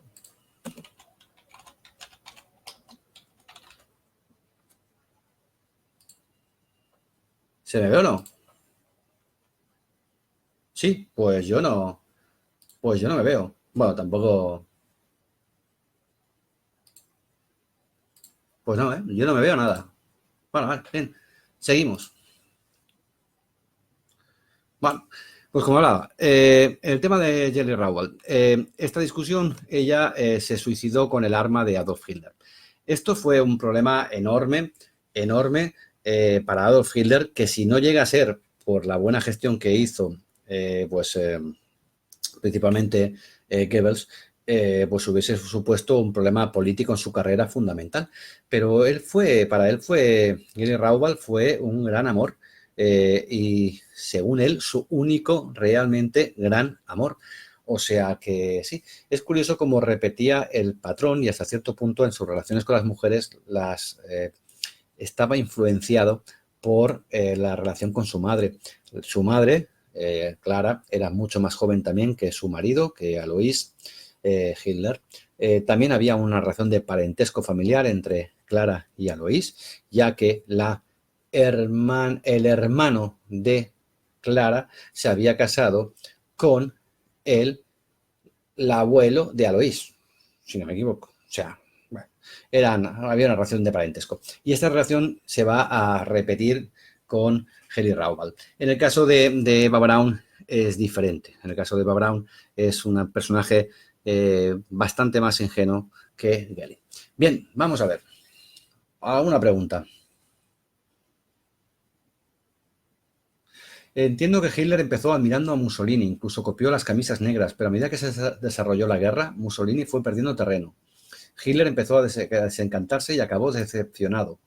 Sí, la inspiración del Duce en Adolf Hitler tiene que ver, en primer lugar, con la oratoria que tenía Benito Mussolini. Como sabéis, Benito Mussolini era un periodista también y escritor, y tenía una oratoria que ahora nos puede parecer como bastante rimbombante, pero en aquel momento era una puesta de escena bastante rica y diferente a la política convencional de aquellos tiempos. Adolf Hitler, de alguna manera, va a replicar esto, pero lo va a llevar muchísimo más lejos. Hitler, en su campaña política y en su oratoria, era algo absolutamente nuevo. Era algo más cercano a una estrella del rock, a un revolucionario, pero capaz de generar una ilusión, y que además supo crear todo ese, digamos, escenario, esa imagen de marca del nacionalsocialismo, que también lo hacía Benito Mussolini en el fascismo italiano. Esas grandes inspiraciones en el caso del fascismo italiano romanas, la vamos a ver también, por ejemplo, en las marchas de Nuremberg del 34, con esos pendones en Alemania, con cada una de las provincias alemanas. Había una inspiración, y la marcha de las camisas negras sobre Roma va a inspirar el Puig de Múnich. Lo que pasa es que el Puig de Múnich va a fracasar, mientras que Mussolini va a tener éxito. Posteriormente, el fascismo va a ser un ejemplo, y Benito Mussolini es verdad que es un referente. ¿En qué momento se produce ese desamor, ese desencuentro en el cual Benito Mussolini ya no es un referente para Adolf Hitler? Es difícil de poderlo valorar como un punto. Como toda relación, no hay un punto de inflexión solo, es una muerte lenta, por esa manera. Para mí, una muy importante es con la invasión de Grecia y Albania, con la Operación Marita, y también donde Mussolini se embarca en una aventura sin el consentimiento de Adolf Hitler. Tampoco es algo que eso le generase un grave problema a Hitler. Hitler siempre entendió la relación con Italia como una relación subsidiaria. Él se consideró como el eje principal de la acción, y Alemania Italia como una especie de títere. Por el sentido opuesto, Mussolini no tenía grandes intereses, por ejemplo, en la Unión Soviética. Su interés era en el Mediterráneo, pero se enzarzó allí sin tampoco avisar. Vamos a ver este tipo de desencuentros. Lo vamos a ver, por ejemplo, si no me equivoco, el 17 de junio de 1940, que es, fijaros, el 22 se va a rendir Francia, y 5 o 6 días antes de rendirse Francia, Italia va a atacar a Francia para poder estar en el papel de los ganadores y tener su trozo de pastel. No va a avisar Italia a Alemania de este ataque. Al igual que cuando Alemania ataca a la Unión Soviética, tampoco va a avisar a Mussolini. Quiere decir que como referentes políticos sí, pero jamás tuvo confianza plena Hitler en Mussolini, ni tampoco Mussolini en Hitler. Vamos a ver. ¿En qué momento se hizo Hitler vegetariano? ¿O lo fue siempre? Mira, es curioso porque en la biografía de Adolf Hitler de Ian Kershaw, se habla de que, por ejemplo, era amante de la salchicha de Baviera y que de vez en cuando podría tomar incluso alguna cerveza. Sí que es verdad que era principalmente vegetariano, pero sí que en su juventud era amante de una buena cerveza. Lo que sí que siempre fue es contrario totalmente al tabaco. En eso sí que era algo que odiaba total. ¿En qué momento se hace vegetariano? No te lo sé decir porque no sé cuándo fue que se comió la última salchicha y empezó a comerse el crus. No lo sé. Pero yo creo que tiene que ver mucho con la imagen cuando empezó su nacionalsocialismo digamos, a ser efervescente y empezó a entender de que el culto a la persona y el culto a la raza era uno de los ejes fundamentales de su política. Ahí entiendo que, igual que pasaba con las Hitlerjugend, con las juventudes hitlerianas, el culto, la salud, era un hecho fundamental. Pero si me preguntas en qué momento fue vegetariano, no siempre fue vegetariano. Eso sí que te lo puedo garantizar, que no fue siempre. ¿En qué momento dejó de serlo? O sea, omnívoro para ser vegetariano, no te lo sé decir. Charlie Alonso, con o sin Adolf Hitler iba a suceder una guerra europea entre Francia y Alemania. No. No. ¿Con o sin? No. De hecho, ni con estaba obligado a haber una guerra. No. Adolf Hitler es uno de los principales, por no decir el principal responsable del estallido de la Segunda Guerra Mundial. Es así. Que es algo que siempre él entendió que debía suceder. Otra cosa, como he dicho muchas veces, que no sucediera como él quisiera, ni contra quien él quería, ni cuando él quería. Pero Hitler era un belicista, que tenía objetivos expansionistas de convertir a Alemania en la potencia central europea. Punto. Más tarde o más temprano. Pero eso sí, por la fuerza, siempre. Nunca a través de la diplomacia o a través de la economía. Nunca. Por lo cual Hitler es un responsable. Pero ni estando Hitler, tenía por qué haber estallado una guerra. Podían haber pasado 1000 cosas que hubiesen evitado la guerra. 1000. Por ejemplo, Alemania no firma el pacto Ribbentrop-Molotov, no consigue el apoyo de la Unión Soviética. ¿Creéis que se lanza por Polonia? No lo sé.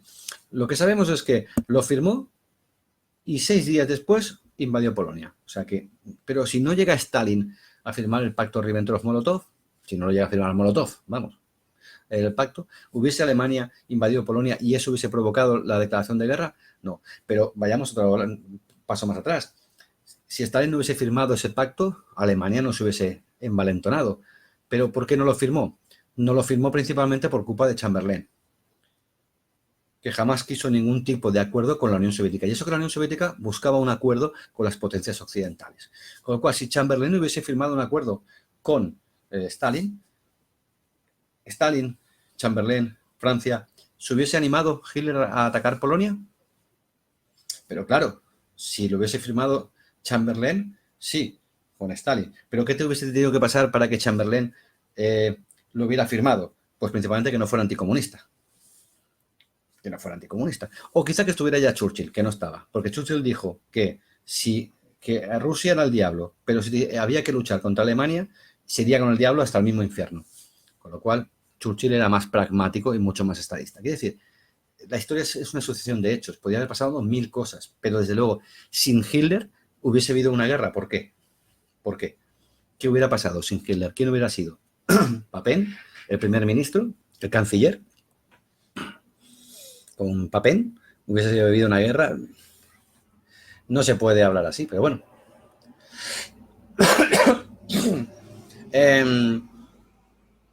Acaba de unirse uno de nuestros administradores estrella, bueno, el administrador estrella, que pone, sí, es verdad, eso me lo confirmó su guardaespaldas, lo del tabaco. José Antonio Márquez Periano, como sabéis, gran historiador, biógrafo y administrador de la página junto conmigo, que me confirma que el odio endémico que tenía Hitler principalmente hacia el tabaco. De hecho, lo confirma porque él tuvo la ocasión de entrevistar a uno de los guardaespaldas de Adolf Hitler. El hecho del odio hacia el tabaco es algo que aparte se reflejaba clarísimamente en el Berghof, en Ostengarden, allí, en el nido de águilas. Era algo que no soportaba, no podía. Sabéis que Hitler se levantaba nunca antes de las 2 del mediodía y se iba a dormir aproximadamente hasta las 4 de la mañana. En esas enormes y larguísimas reuniones, a las oficiales, a los invitados que había fumadores, se les hacía terrible el no poder fumar, pero bajo ningún consentimiento, ninguna circunstancia podían fumar. Era especialmente enemigo de eso. Si os fijáis, no vais a ver a los líderes nacionalsocialistas fumar, como Goebbels, como Goering, como Hess, y en cambio muchos de ellos fumaban. O sea que bien. Vamos a ver. Dice, cierto, hay grabaciones. Cuando sale del búnker a saludar a los hijos de los que murieron en Dresde, el vídeo original tiene tomas de espalda y se ve que ya no controlaba su mano izquierda. Néstor Márquez, el vídeo que hablas de cuando sale a saludar a los hijos de los que murieron en Dresde, que tiene tomas y se ve que ya no controla su mano izquierda, ese vídeo no es de Dresde. Ese vídeo es del día de su cumpleaños, el último día de su cumpleaños, y es la última grabación donde Hitler está vivo. Hay una foto posterior donde se ven los restos del Führerbunker, que es posterior a ese día, que es el día 20 de abril de 1945. Esos niños a los que está condecorando son niños de las juventudes hitlerianas, y al niño concretamente que le golpea la cara es un niño que es curioso, pero es de origen polaco, y es un niño en el cual estaba en una granja y viendo que había habido una emboscada a tropas alemanas, salió a socorrer y socorrió con su pequeño carro a algunos soldados alemanes. En ese momento Hitler le está condecorando como héroe por esa acción, pero no es de los bombardeos de Dresde, es del cumpleaños de Hitler durante su estancia en el Führerbunker el 20 de abril de 1945. Los temblores que tiene la mano izquierda, que sí, que hacen suponer de que tuviera Parkinson, a día de hoy no se ha podido contrastar, y sé que habéis visto todos muchos documentales donde pone que el doctor Morell lo atiporraba anfetaminas y tenía enfermedades de mi tipo y era casi un yonki que no vivía en un mundo alejado. Es probable de que no fuese Parkinson, sino que fuesen reacciones extrapiramidales, que se llaman. Reacciones extrapiramidales son temblores, como temblores esenciales secundarios a la medicación. ¿Pero es probable que tuviera Parkinson? Pues ¿por qué no? Puede ser que sí. Lo que está claro es que su salud durante los últimos días era ya un verdadero desastre, con sus problemas ya habituales de ceguera, sus problemas gástricos, que eran los principales que tenía. Los de ceguera habían sido debido al ataque con gas en la Primera Guerra Mundial, y además vivía alejado de la realidad en muchas cosas. Vamos a ver. Habla de Germania, Berlín y la relación de Adolf Hitler con Albert Speer. Mark, yo Albert Speer es uno de los personajes que, fíjate una cosa, que menos me gustan de la Segunda Guerra Mundial. Y es un personaje que, en principio, Albert Speer no es de los más tenebres, oscuros. No podemos compararlo con Goebbels o con Goering, con Himmler, desde luego, ¿no? Pero pudo ser, y fue de hecho acusado y juzgado en Nuremberg por el uso de mano esclava durante su etapa como ministro de armamento del Tercer Reich. La relación que tenía junto con él Albert Speer era una persona extremadamente ambiciosa. Tan ambiciosa que, como digo yo, tuvo hasta la desidia y la dejadez de afirmar en Nuremberg que intentó matar a Adolf Hitler. Es el último de los 42 atentados que sufrió Adolf Hitler, y Albert Speer, lo afirma y se fuma un puro, ya que dice que intentó meter gases de cloro por las rejillas del Führerbunker. Jamás se ha podido demostrar de que lo hiciera, y tengo serias dudas de que Albert Speer intentara algo así. También está el papel de que realmente Albert Speer tenía una admiración por Adolf Hitler al principio, pero luego ya no, lo cual es más que dudoso. Recordemos que Albert Speer llega a su puesto como arquitecto del Reich debido a un accidente de avión de su antecesor, y eso le hace llegar a ser el arquitecto que va a proyectar el salón del automóvil, la Cancillería, las grandes obras de la Nueva Germania de Berlín, en fin, todo esto. Bien, esta relación entre Albert Speer, desde mi punto de vista, Albert Speer es un tecnócrata interesado, que no tiene ningún tipo de devoción nacionalsocialista, más allá que la admiración por Hitler y por lo que ha conseguido él. Quiere decir, era un nazi, en muchos aspectos sí, pero por convencimiento no creo, sino por interés. Es la opinión que tengo yo de Albert de Albert Speer. El milagro económico que él también intentó propagar, y es cierto, en el 44, si vemos las cifras de producción armamentística, se van a aumentar mucho, a pesar de los graves problemas que tiene Alemania. En parte son debidos al trabajo de Albert Speer, pero en parte también son debidos a las decisiones que tomaron antes de su llegada por el anterior ministro, que era Todt.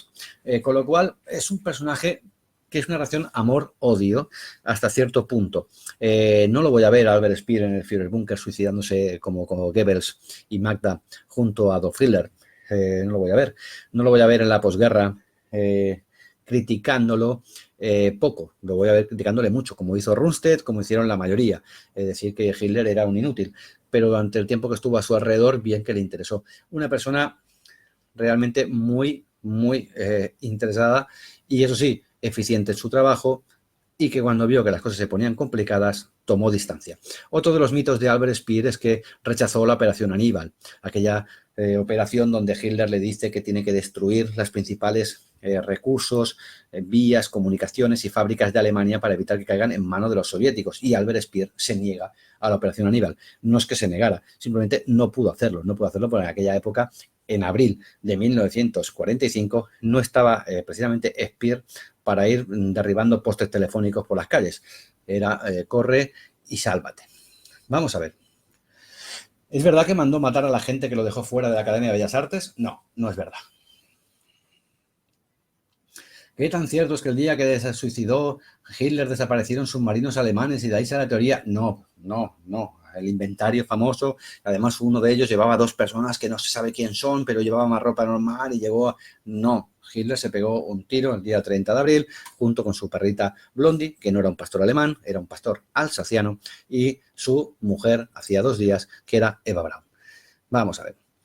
Daniel, son mitos que Adolf Hitler retrasó la fabricación del STG-44 y los Messerschmitt 262. Sí, son mitos en parte, porque el retraso del Messerschmitt 262 lo he explicado muchas veces. Es debido principalmente a su motor. En principio estaba pensado diseñarse, producirse con un motor BMW 03 y al final se apostó por el motor a reacción Jumbo 004. Este motor a reacción daba muchos problemas, tenía una vida media muy corta y era muy inestable, y eso hizo retrasar el debut del Messerschmitt 262. Es la principal razón. Luego vamos a hablar de que realmente Adolf Hitler quiere que el Messerschmitt 262 sea un cazabombardero. Pero si vemos los primeros Messerschmitt que salen de la producción en serie y que salen, digamos, a la pista, ninguno de ellos está adaptado para ser bombardero. Con lo cual, no es verdad, y aquí tenemos a José Antonio Márquez, el hecho que nos va a afirmar y que ha escrito mucho sobre los Messerschmitt 262, en este caso nocturnos, pero no es verdad que Adolf Hitler, con su idea de hacer una configuración de bombardero, retrasara el Messerschmitt 262. No es cierto. Respecto al STG-44, en primer lugar, no fue aprobado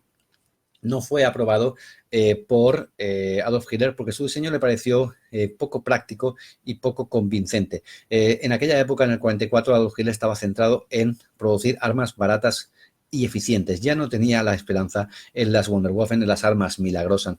Es por eso que su fabricación, la del STG-44, se cambió a MP-44 para poder camuflar su producción en serie. Cuando se produjo y se le enviaron a Adolf Hitler los informes de rendimiento de este arma, quedó asombrado y permitió. Pero realmente tampoco Adolf Hitler retrasó. No aprobó, pero como pasaba muchas veces, por aquella época ya le hacían caso los justos, con lo cual se cambió la denominación de este G44 por MP44 para que, pues de alguna manera, Hitler, que no estaba en todo, no pudiese decir de que aquello era lo mismo. Cuando se le enseñó, se enfadó por decir cómo es posible que ese desarrollo, ese arma hubiese llegado al final, pero se le enseñó los números, el rendimiento y dijo, pues para adelante. Como decía, José Antonio Márquez habla de que el retraso de la producción del Messerschmitt 262 habla en una obra que publicará en septiembre de 2020. Nuestro otro administrador va a hacer una obra sobre el Messerschmitt 262, sobre todo de su configuración nocturna. Pero, José Antonio, para respondernos con una pregunta rápida, corta, yo he dicho, Adolf Hitler no fue el causante del retraso en el debut del Messerschmitt 262.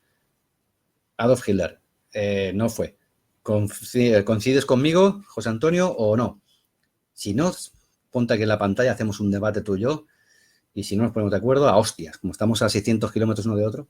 Nah, nos llevamos muy bien. José Antonio es un crack. Vamos a ver, espero que no. José Antonio, di que no, no me digas, sí, la culpa fue de Adolf Hitler, no me digas eso. Vamos a ver. Chaquetero Spear. Bien, bueno, eso ya coincide. José Antonio dice, eso es. Bien, pues entonces entiendo que José Antonio coincide conmigo. Adolf Hitler no fue el principal causante del retraso del Messerschmitt 262, sino que fue principalmente los prototipos de sus motores. Pensar que era un arma revolucionaria en muchos aspectos. No fue el primer avión a reacción que voló, pero sí fue el primer avión a reacción producido en serie y a grandes cantidades. O sea, que salió en combate. Recordemos que pocos meses después teníamos otro avión a reacción británico volando por los cielos. O sea, que bien. Vamos a ver. ¿Propuso Hitler la creación de algún arma en concreto? Sí, muchas. El Tiger, por ejemplo, como están diciendo por aquí, es una de ellas. De algún arma en concreto, no, sí, desde luego, aprobó casi todas las armas que se ponían en el campo de batalla. Pero, por ejemplo, en el caso del Tiger, él puso las especificaciones técnicas del carro que quería. Qué dimensiones, con qué peso, qué potencia de fuego, qué capacidad de protección, qué movilidad, las puso. Es lo que se llamaba el modelo VK36, es las especificaciones del Tiger, que luego no se cumplieron ninguna y, como siempre, acabó pesando el bicho bastante más de los que tenían que pesar esa primera configuración de VK36. ¿Cuáles serían sus planes para América si el resultado de la guerra hubiese sido diferente? Enrique, yo creo que Hitler, si vemos Sudamérica, lo vamos a ver en el Mein Kampf, en el capítulo 7, si no me equivoco, la opinión que tiene de Sudamérica y Centroamérica, que ya te avanzo que no es una opinión muy bonita. Por eso me hace muchas veces gracia cuando veo a sudamericanos o centroamericanos defendiendo el nacionalsocialismo como idea. Les invito siempre a que lean ese capítulo, el capítulo 7 del Mein Kampf, de la versión original. Él no tenía planes para Sudamérica o Centroamérica. Dicho de otra manera, poco le importaban. Le quedaba lejos y tenía problemas mucho más grandes y más cerca. No era, desde luego, si África ya le quedaba lejano como eje de su política exterior, Sudamérica era casi anecdótica para él. En el momento en que tiene el bloqueo naval y no puede recibir insumisos desde América Central o desde Sudamérica y Centroamérica se van a posicionar al lado de Estados Unidos, como es lógico y como no les quedaba otra. No digo que sea bueno, que sea lo correcto, digo lo lógico desde un punto de vista geopolítico. Adolf Hitler no cuenta con ellos. Nada de lo que hay allí va a poder cambiar. Sí, está la ruta de las ratas, los espías, luego está la época de Perón, después la cantidad de nazis que se alojan allí, pero para el transcurso de la guerra Sudamérica-Centroamérica, el Escuadrón 201 mexicano, sí, podemos hablar de muchas cosas, pero es anecdótico. Hitler no tenía planes para Sudamérica, tenía planes para la Unión Soviética, pero no para Sudamérica, le quedaba muy lejos. Vamos a ver. Alguien ha preguntado, ¿no sabes la cantidad de gente en Facebook que llama a Stauffenberg traidor? ¿Cuánta falta hacen tus directos? Lo dice José Antonio Márquez también, y dice que fue un traidor a romper su juramento de fidelidad a Hitler. Esto es, a ver, aquí coincido en parte con José Antonio Márquez. Hay una frase que es que todo juramento se ha de romper en cuanto el beneficio de la nación no compensa o algo así. Esta frase no es de Stauffenberg, es de Hitler. Hitler era un revolucionario y populista que en Mein Kampf dice que los juramentos y los compromisos se tienen que romper siempre que el bienestar de la patria se anteponga. Algo así es una frase. Y es de Hitler. ¿Fue Stauffenberg un traidor? Hombre, en el momento en el que por jerarquía militar castrense atentas contra un superior, sí. Evidentemente, sí. Era un traidor a Hitler. Pero claro, el juramento de lealtad es muy curioso porque en el 37, hasta entonces, la Wehrmacht mantiene la independencia de los partidos políticos. Con el escándalo de Fritz y de Blumberg, cuando consigue defenestrar el OKW, el Oberkommand de la Wehrmacht, y a través de uno le acusa a ser gay y otro de casarse con una prostituta, descabeza y sustituye a este puesto por el de Halder, y él mismo que se pone, obliga a la Wehrmacht, ya antes ha obligado a la Wehrmacht, a hacer un juramento de fidelidad a Hitler. Aparte, ayer justo lo estaba escuchando, lo estaba leyendo, un juramento de fidelidad, con lo cual supedita a la Wehrmacht a su propio nombre. Este tipo de juramento es el que rompe Stauffenberg. Sí, pero la Wehrmacht en principio no debía responder hacia un líder político, debía responder hacia un país. Para responder por un líder político o para un partido ya estaban las SS o las Waffen-SS. Con lo cual, un traidor, como todo, pues sí, técnicamente sí que lo era. Pero desde mi punto de vista, ojalá hubiera tenido éxito Stauffenberg. Murieron 10,5 millones de personas desde el 20 de julio del 44 hasta el 8 de mayo del 45. O sea que, bien. Es verdad que Hitler era cada vez más adicto a las drogas. Esto está en la biblioteca de Hamburgo y están en los dosieres y en los diarios del doctor Morel, que es el doctor que trataba a Hitler durante su última etapa. Sí que es verdad que tomaba cerca de 30 fármacos diferentes. ¿Era un yonki y un adicto a ellos? Adicción, no vamos a ver ningún epígrafe, ningún testigo que hable de adicción, como sí que lo vamos a ver la adicción a los opioides de Hermann Göring.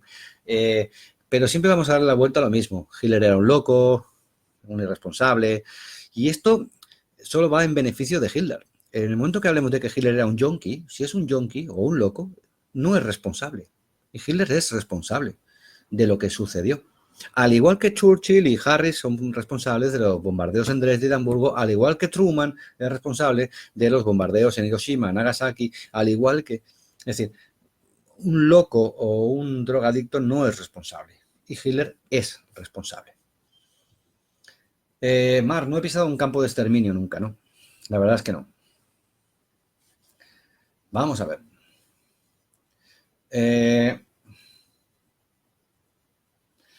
Bien, señores, voy a hacer la última pregunta. Más que nada porque llevo 1 hora y media hablando de Hitler. Menos mal que no había que hablar de Adolf Hitler. Voy a tirar para atrás. Voy a coger una aleatoria porque me habré dejado muchas. Pero bien, vamos a ver. Es curioso que yo no me veo, ¿eh? Si vosotros me veis, oye, pues yo encantado, ¿eh? Pero bien. ¿Alguna última pregunta? No, ahora voy a hacer las preguntas yo. José Antonio, prepárate. Ahora hago las preguntas yo. Aquí digo que pone José Antonio el gay.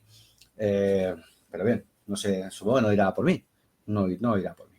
Pero bien. Vamos a ver, preguntas sobre Adolf Hitler. Sabemos que llevaba la condecoración, como he dicho, de herido de sangre de la Primera Guerra Mundial, ya que fue herido por gases tóxicos y que le dejaron parcialmente ciego. ¿Sabéis en qué batalla fue gaseado, por decirlo de manera? ¿Alguien lo sabe?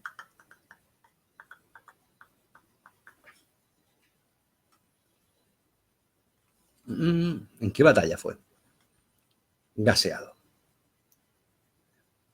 El bigote, no me digáis que se cortó el bigote porque así le cabía la máscara de tal. No, no es cierto, ¿eh?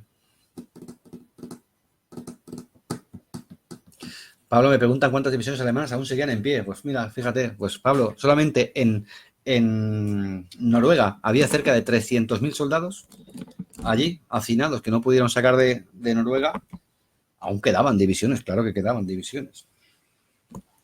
Restos de divisiones, pero vamos ya. En el Somme, en Verdún. En Ypres, Marc, muy bien. En la batalla de Ypres. Cerca de la batalla de Ypres, no fue ahí. Insisto, es curioso que cuando le gasearon no fue ingresado en una clínica de oftalmología, sino en una clínica psiquiátrica y fue diagnosticado como psicópata, enfermo psicológico. Eso está en los informes. No estoy diciendo yo que fuera un psicópata. Hombre, en Kharkov, Néstor, no, ¿eh? Kharkov no... Allí Manstein se pegó bastantes tiros, pero Hitler no estuvo en Kharkov, estuvo en el frente occidental, no estuvo en la Primera Guerra Mundial en el frente oriental. Bien, por ejemplo, vamos a ver, una pregunta de ¿quién le presentó a Eva Braun? A Hitler en algún momento conoció a Eva Braun, no iba por la calle. Alguien se la presentó. ¿Quién se la presentó? ¿Colombia no hizo ninguna contribución a la Segunda Guerra Mundial? Sí, hizo contribución, sobre todo sumándose a la guerra en el último momento. Pero no, Colombia especialmente no. ¿Quién le presentó a Eva Braun? ¿Su sastre? No. ¿Goebbels? No. ¿Su foto? ¿Su foto, Dani? ¿Su fotógrafo, quieres decir, o su foto?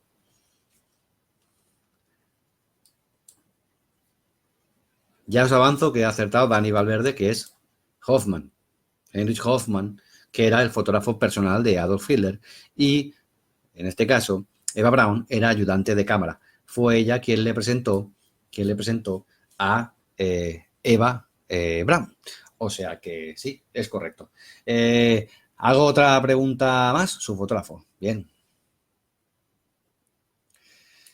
Mark me dice si en algún momento se pusieron firmes algunos mariscales y generales y le dijeron a Adolf Hitler que la guerra se podía perder. Mark, un montón de veces. De hecho, hubo generales que antes de empezar la guerra le dijeron que si iba a la guerra, perdería.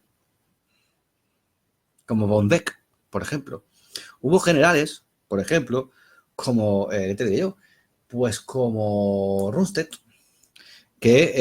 o Keitel, que le dijeron que la guerra estaba perdida. De hecho, por ejemplo, uno de ellos, Keitel, cuando sustituyó a Rundstedt, que estaba, como sabéis, en lucha con Rommel, le llamaron e informó, eso fue en octubre del 44, y dijo que los aliados avanzaban imparables, tal, y le dejando desde el mando central, ¿y qué se supone que tenemos que hacer? Y dijo, la paz, imbéciles, la paz.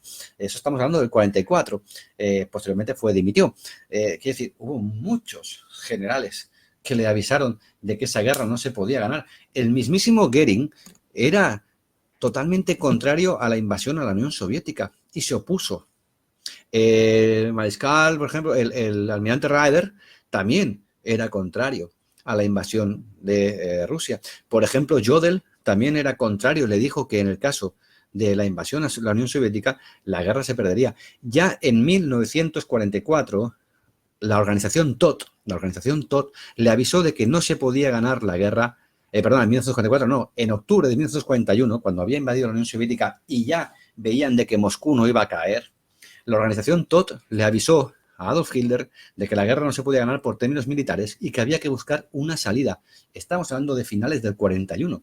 Hubo mucha gente que le dijo, esta guerra no se puede ganar de esta forma. Y también generales, claro que sí. Pero, insisto, a ninguno los fusiló. O sea que, bien. Bueno, señores, ya he dicho, Mar, te podría hablar te diría que casi todos en algún momento se opusieron, pero también te digo una cosa, el mito de que Hitler no hacía caso a los generales y que todos los generales eran buenísimos y Guderian era espectacular y lo inventó todo Guderian, la Blitzkrieg, los tanques, todo lo inventó él. Manstein, un genio militar, impecable, sin un crimen de guerra, pues, espectacular. Rommel, bueno, Rommel era un poco más y no es ni alemán, de lo bueno que era. Todos eran buenísimos y Hitler era muy tonto. Y por culpa de Hitler, por no hacerle casos, perdieron. Esa imagen, Mark, de verdad, no es cierta. Cometieron errores los generales como los cometió Adolf Hitler. Evidentemente, los errores de Adolf Hitler fueron mayores que los de sus generales, ya que tenía competencias estratégicas. Pero no todo eran errores. Los generales también cometieron errores. Rundstedt fue principalmente el que obligó a detener las tropas en Dunkerque y luego le echó las culpas a Hitler. Halder fue principalmente el que intentó engañar y manipular a Hitler para atacar Moscú. Y cuando no sucedió lo que él dijo que la culpa era de Hitler, porque si se llega a atacar Moscú, pues que entonces se hubiese ganado la guerra. Y vamos a ver cómo después de la Segunda Guerra Mundial todos los generales van a decir que Hitler era un inútil, que Hitler no les hizo caso y de que Hitler patapam. Pero Hitler también tuvo grandes aciertos, porque también muchos de estos generales querían atacar a Francia siguiendo el mismo patrón de la Primera Guerra Mundial y acertó Hitler confiando en Manstein para hacer el corte de hoz. También fue decisión personal de Adolf Hitler invadir Noruega, a pesar de que muchos generales consideraban de que eso era un gravísimo error. Y fue un grandísimo acierto, ya que se ocupó un protectorado británico, se permitió la salida de hierro del hierro sueco a través de Narvik y además se evitó que la RAF tuviese una base aérea en Noruega desde donde pudiera atacar territorio alemán. Fue un gran acierto. Con lo cual, Hitler tuvo aciertos y los generales también. Y Hitler tuvo grandes errores y los generales también. Pero muerto el perro, muerta la rabia, y a partir de aquí, después de la Segunda Guerra Mundial, toda la culpa fue para el muerto y no toda fue de él. No toda fue de él. No era un genio militar, ni mucho menos era un genio militar, pero tampoco Manstein, Guderian, Model, Henrici, Richelieu, todos eran maravillosos y el otro era un inútil. No es verdad. Bien, señores, lo dejamos por aquí. Yo creo que 1 hora y media está más que bien. O sea que lo dejamos por aquí. Si tenéis alguna pregunta, pues me la dejáis por privado, si queréis. Y os la contesto cuando pueda. Ahora me voy a dormir, que es muy tarde. José Antonio, nos vemos. Y otro día te toca a ti hacer el directo. ¿De acuerdo? Que vaya bien. Hasta luego.